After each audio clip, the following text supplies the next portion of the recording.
Assalamualaikum warahmatullahi wabarakatuh. Perkenalkan, nama saya Azra Wisnu dari Politeknik Negeri Jakarta, jurusan Teknik Mesin, program studi alat berat. Pada kesempatan kali ini, saya akan menjelaskan tentang troubleshooting. Troubleshooting adalah pencarian sumber masalah secara sistematis sehingga masalah tersebut dapat diselesaikan dan proses penghilangan penyebab potensial dari sebuah masalah. Tujuan dari troubleshooting yang pertama adalah customer senang, downtime berkurang, produksi meningkat, biaya perawatan dan perbaikan berkurang, dan tentunya pendapatan perusahaan lebih baik. Kemudian prosedur umum dari troubleshooting secara teknis yaitu dengan mendeteksi, mendiagnosa, dan memperbaiki. Nah, kemudian saya akan menjelaskan tentang 8 step troubleshooting. Di dalam 8 langkah troubleshooting ada 4 fase. Fase yang pertama adalah problem definition. Di problem definition sendiri ada 2 step. Step pertama yaitu yakinkan problem benar-benar terjadi dengan cara menghimpun atau mengumpulkan informasi, kemudian mendengarkan keluhan customer dengan menanyakan apa yang terjadi, apa yang terjadi terakhir kali sebelum problem tersebut muncul. Kemudian ditanyakan mengapa bisa terjadi menggunakan 5W1H.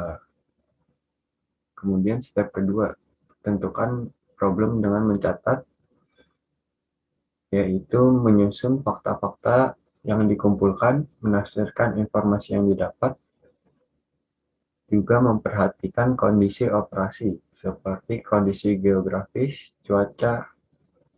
Kemudian saat problem muncul, apakah operator berpengalaman yang mengoperasikan atau operator yang baru yang mengoperasikan.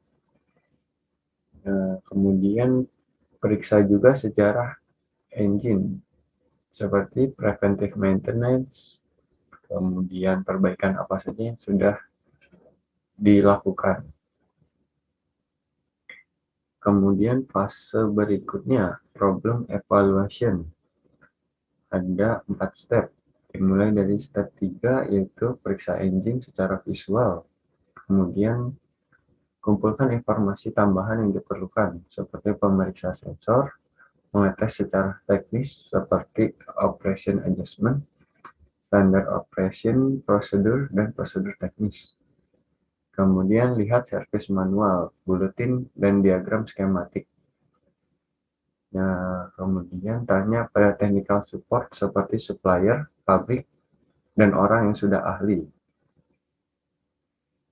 Kemudian verifikasi problem operasional. Langkah berikutnya, langkah keempat, tuliskan semua kemungkinan penyebab. Di sini kita menggunakan why analysis. Jadi mencari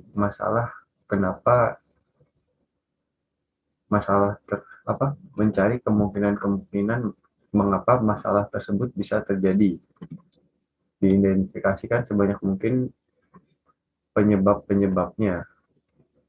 Kemudian langkah kelima, melakukan tes dan catat hasilnya. Kita periksa dari yang kita dari kemungkinan-kemungkinan yang kita perkirakan, kita tes dan dicatat hasilnya apakah sesuai atau tidak. Jangan selalu berasumsi bahwa semua parts yang baru selalu beroperasi dengan baik. Di sini kita mulai mengurangi jumlah kemungkinan dengan pendekatan sistematis. Kemudian langkah keenam, menemukan akar masalah. Kita persempit penyebab terjadinya masalah, dan kita tentukan akar penyebab masalahnya. Kemudian langkah ketujuh yaitu fase problem elimination. Kita di sini melakukan prosedur yang direkomendasikan dari SIS untuk memperbaiki atau menghilangkan problem yang terjadi pada engine. Dan jangan lupa untuk selalu perhatikan safety dalam melakukan service. Kemudian langkah terakhir, langkah ke-8 yaitu fase analisa kerusakan, yaitu kita menganalisa, membuat laporan mengapa problem terjadi. Bila kerusakan masih muncul setelah melakukan pengujian, ada solusi atau muncul problem baru, lakukan prosedur troubleshooting lagi. Ya, sekian dari saya. Wassalamualaikum warahmatullahi wabarakatuh.